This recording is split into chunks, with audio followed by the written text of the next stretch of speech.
Pleasure to speak on this bill and support it to Select Committee, and I look forward to hearing those submissions with great interest. Honourable Trevor Mallow. Mr. Speaker, for 5 minutes, by way of arrangement with your predecessor.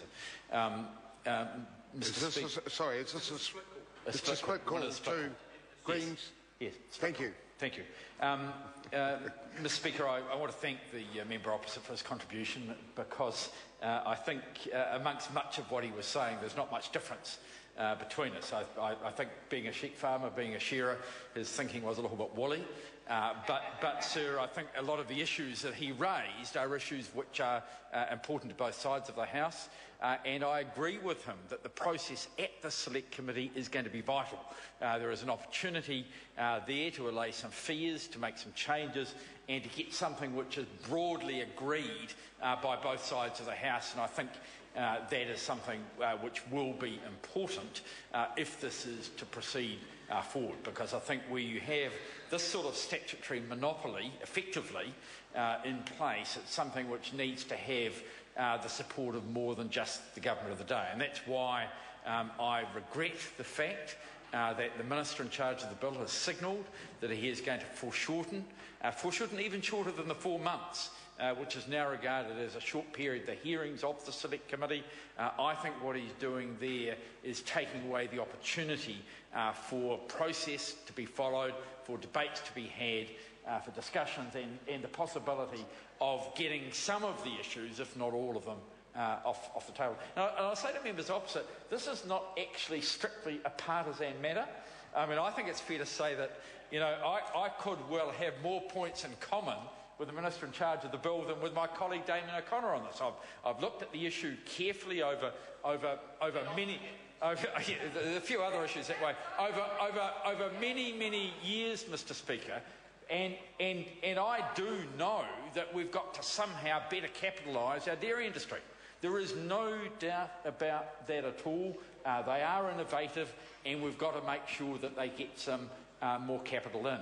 But, Mr. Speaker, despite the long period that this has taken, this has the appearance of being ad hoc, cobbled together, and at the end rushed, rather than being a coherent and logical piece of reform. Now, there are a number of alternatives. I mean, and I should say one point that I'm adamant about: what this trading amongst farmers proposal lets happen is the sale offshore not only of our farms but of our most important exporter and innovator that we have in New Zealand.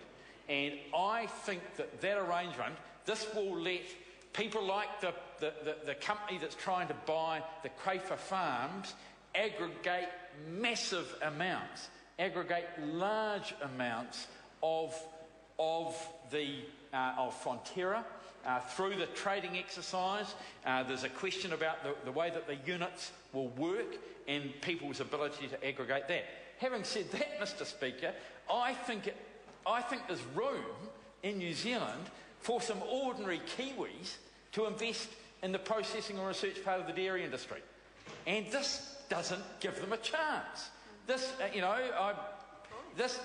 arrangement does not let my constituents in Wainuiomata and the Hutt Valley have an investment in the research that needs to be done for the dairy industry.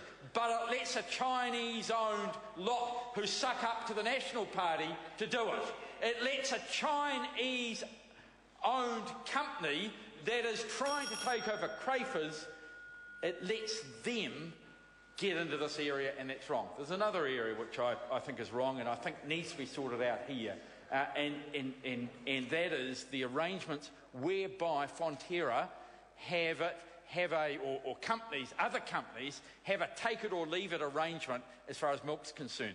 Fonterra has to have the capacity for milk, but a whole pile of their competitors can choose whether or not to take that milk.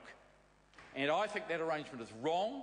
I think it was wrong when it was set up. I take some responsibility. I've been involved in that over a period of time. I think it needed to be sorted out, and it hasn't been. And I think there are some companies that need to be sorted out there. I'll make one final point, Mr. Speaker, and that goes on to the responsibilities of Fonterra. They have what is effectively a statutory monopoly.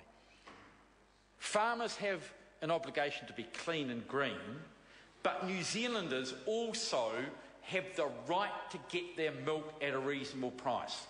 95% of it is exported, and people all around the world get our milk cheaper than Kiwis get it. That is wrong, Mr. Speaker. That is wrong. It cannot continue.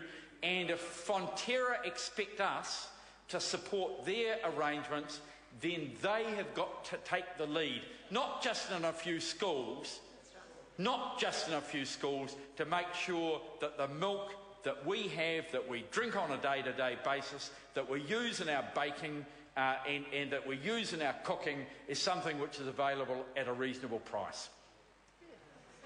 Eugenie Sage. Thank you, Mr. Speaker. One of the reasons